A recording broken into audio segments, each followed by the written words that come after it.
l'association des maraîchers de Huiho? Comment est-ce que ça arrive?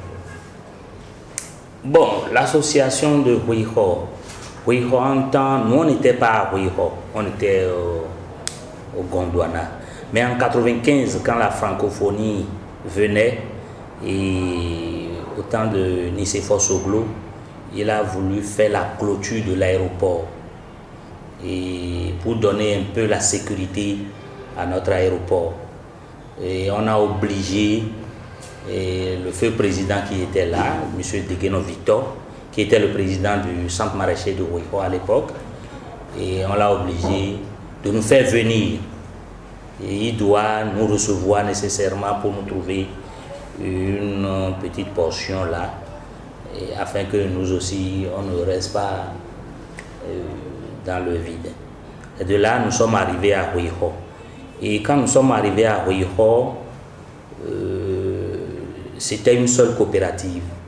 Mais quand on va dans les réunions, on sort, on constate que ceux qui ont 15 personnes, 20 personnes maraîchers ont les mêmes,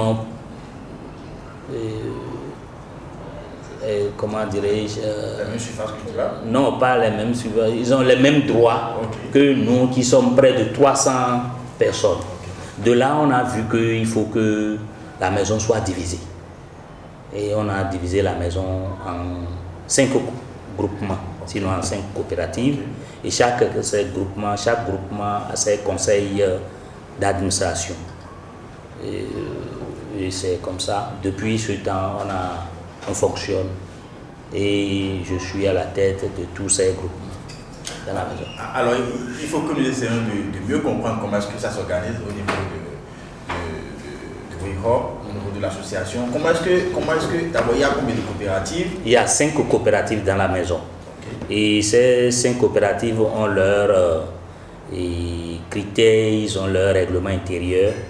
Et dans la maison, le président qui est à la tête de la maison reconnu par l'ASECNA, et tout ce que l'ASECNA décide, c'est par moi que ça se passe. Si l'ASECNA m'appelle, c'est moi qui représente le centre maraîcher de Huiho. Et s'il y a une information, c'est pas à moi que ces informations arrivent. Donc voilà. Et l'ASECNA nous a donné la maison gratuitement, sans prendre un franc. Je profite de cette occasion pour leur dire merci, parce qu'ils savent aujourd'hui qu'il y a le chômage qui, de jour en jour, s'ajoute. Et nous sommes là, mais les critères sur lesquels nous sommes dans la maison est que nous devons tout faire pour mettre la maison au propre. Surtout couper les arbres, mettre la ligne d'atterrissage au point, pour que la visibilité de, comment dirais-je, celui qui conduit l'avion, le pilote, soit clair et qu'il n'aura pas de difficulté pour descendre.